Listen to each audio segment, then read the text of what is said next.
Ayun no, what's up mga kaharabas? Kamusta po kayo lahat? Sana po ayos lang kayo, no? Uy, gabi. Dito tayo sa aviary natin, ano? So kasi mga kaharabas, meron tayong misyon. So kung napansin nyo po sa mga dating vlog, nakita nyo po na napakaraming itlog ng isang parakit natin, ng isang budgies natin. Ng isang budgie natin pala. May mga nagsuggest po na i-check natin kung fertile or hindi yung mga itlog kasi baka masayang yung effort nung hen natin sa paglimlim tapos hindi rin pala mapipisa kasi nga hindi fertile yung ibang itlog tapos ang mangyayari hindi nakakonsentrate yung effort niya or yung init ng katawan niya doon sa mga fertile na itlog. So kailangan natin hiwalay yung mga hindi fertile o yung bugok na tinatawag mga bugok na itlog. So ngayon, nanakawin natin mga karabas sa pugad yung kanilang itlog. Tsaka lipat natin dito. Yan. Saka natin i-check kung fertile o hindi. Gamit yung ating flashlight. Yan. Mamaya explain ko po kung paano natin malalaman kung fertile o hindi. So ngayon, tara. Nakaw mode muna tayo ng itlog. Tara. So yun, mga karabas, kailangan natin ng kutsara. Bakit? Kasi yung ating pugad ay bunot ng nyog. So wala po siyang pinto para madukot natin yung itlog sana, ano. So nakawin natin isa-isa na ganyan para makuha natin at lalagyan natin dito. So inisip ko pa kung worth it ba na mabulabog silang lahat ngayong gabi. Kasi sa gabi talaga natin ma-check ngayon Kasi pupunta tayo sa dilim para makita natin ng gusto yung yung itlog, Okay. Sige. Diyan ka lang, Kons. Ako lang papasok. Okay. So mga harabas, dahan-dahan lang tayo. Pero sa tingin ko talagang mabulabog sila. Hindi ko na pinasunod si Kunet kasi para hindi ako masyadong maliwanagan. So eto. Bubuksan ko ng pintuan nila. Kung mabulabog man tong mga to, mag-settle down din yan mamaya. Dahan-dahan lang tayo. Ayan mga karabas. Tahimik na tahimik lang yung mga budgies natin sa gilid. Pero tingin ko na dito yung hen. Lilimlim.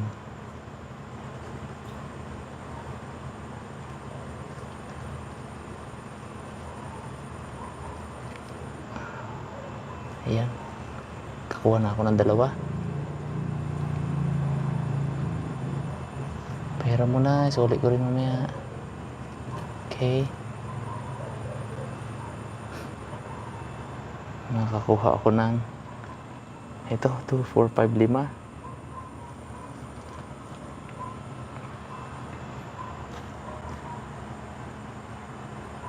Alam ko 11 to lahat Nakakuha ko ng isa. Grabe naman to. Mga karabas, sobrang daming itlog. Ano to?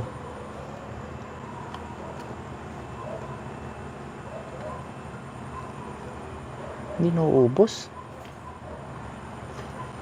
Mamaya mga karabas makikita nyo. Nalabas naman ako Tahimik lang ako dito kasi hindi ko dala yung cellphone para hindi sila gulantang. Ayan. Tahimik din naman yung inahin. Okay, wala na. So, dahan-dahan ulit tayong lalabas, mga karabas.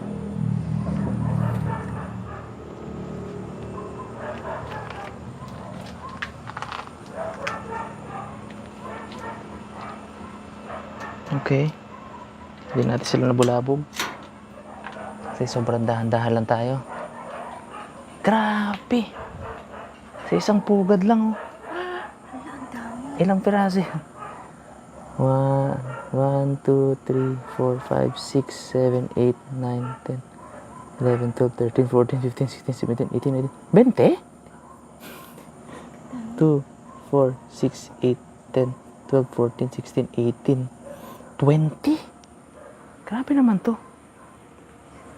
So, isang inahin lang doon mga kaharabas, pero hindi ko sure. Hindi ko naman talaga nababantayan 100%. Pero grabe sa isang pugad. 20 itong nandito ngayon. May mga nagsasabi baka daw yung double clutching.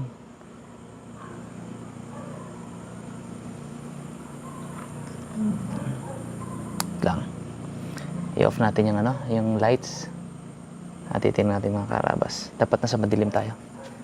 Patay sa madilim. Masasabi natin kasi infertile mga karabas. Kapag may mga ugat-ugat,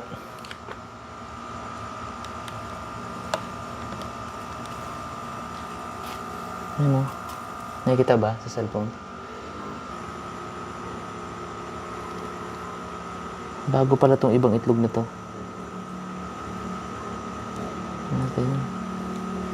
Pero ito wala na to. Kalahati, meron kalahati, madilim na siya. Ayan o.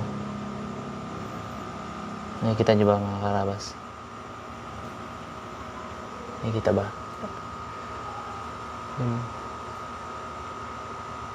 Yan, hollow na yung kabila niya. So, hindi to fertile. Ayan. So, hindi to fertile, oh. Bakante, oh. Bakante itong taas. Okay. Alis natin yan. Next, ganun din to. Puro mga hindi pala fertile, eh, oh. Oh. Tingnan mo. Walang ugat. Tapos ano siya, madilim, tapos madilim tong kalahati, maliwanag tong kalahati. Parang wala namang fertile dito. Ito bago lang to. Iwalay natin. 20? Ano niya ba yan? Magagampanan niya ba yan? Ito ay... Ito, fertile to. Mamaya, hanap tayo ng... Bago pa lang yun, kaya hindi pa masyadong maugat. Yan. Yan. Yan yung mga karabas sa madilim, tapos bakante yung dito. Hindi po fertile yan. So mag-sample tayo. Tingnan natin kung ano itsura niya. Mabasagin natin. For the sake of science. Ano natin ito mamaya. Tara, hindi tayo concept. Ito yung sinabi kong hindi fertile kanina, no? Kasi yung kalahati niya, bakante kalahati niya ay medyo dark. So, tingnan po natin kung ano yung loob niya. Tingnan niyo po. Yan mga karabas, walang laman. Kita niyo ba? Yan, hindi po na buo. Hindi nag-form. Yan siya. Infertile siya. Para lang siyang matigas na jelly. Ayan o. Walang laman, hollow to. So karamihan ganun. Hindi pala talaga maipisa kasi hindi fertile. Diba? So balikan natin itong mga karabas. Check natin lahat. Halos karamihan ganun eh. Lungkot naman. Ayan, kung mapansin nyo. Wait lang. Ayan o. Puti siya, tapos itim sa dulo. So, ganyan din po yan. Kagaya sa kanina. Ayan. So, ano po yan? Infertile, bugok.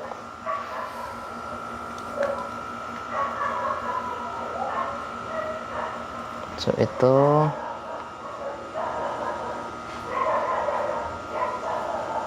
tingin ko fertile po ito. May mga ugat-ugat kaunti. Ayan. Okay. Bago lang. Kitang-kita yung dumi ng kuko ko ah. Ito, bago lang ito mga karabas. Yan, oh. Although wala pa siyang masyadong ugat. Kasi bago lang yan. Bagong itlog lang yan. Okay. Dito ka. Yan, ito mga karabas, oh. Infertile uli. Yan, oh. Gaya na binuklat natin to. Yung kuko ko, kitang-kita yung dumi. Oh. Ayun mga karabas, yan, oh. Galing tayo sa ano kanina, vlog sa Putikan. Yan, ganyan yung kanina rin. Sa dami na yun mga karabas. Tatlo lang yung hindi ano, yung hindi bugok ba. Ito lang yung mga maswerte. Tatlo. Okay. Ayan mga karabas, soli ko na itong tatlo. Sa 20 na itlog, tatlo lang po yung fertile. Dahan-dahan lang ulit tayo para hindi sila mabulabog. Okay. Okay na, clear. So, hindi natin sila na gambala ng gusto, ano.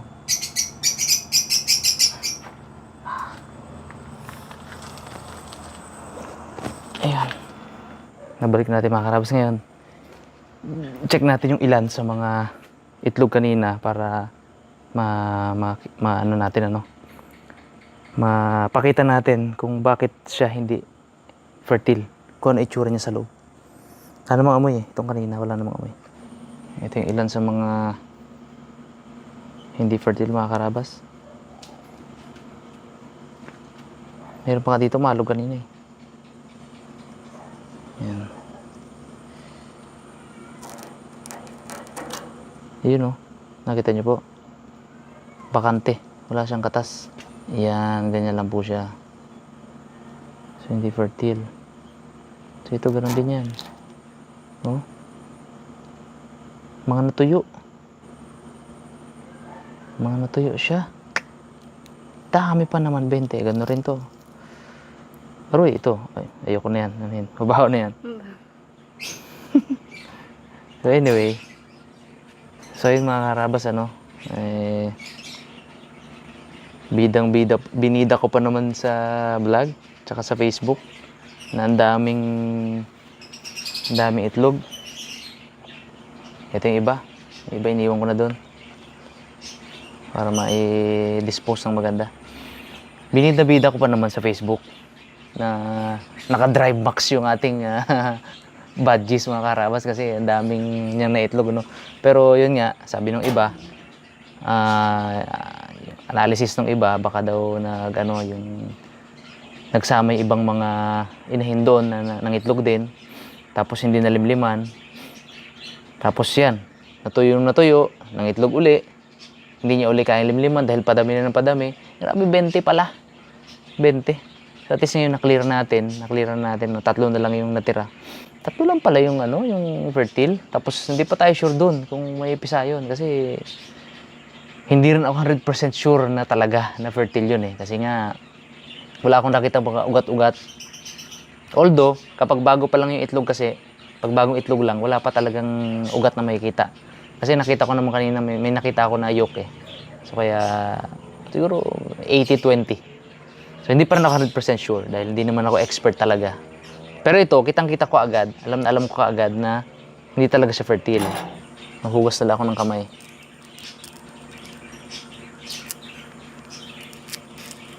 Yan oh.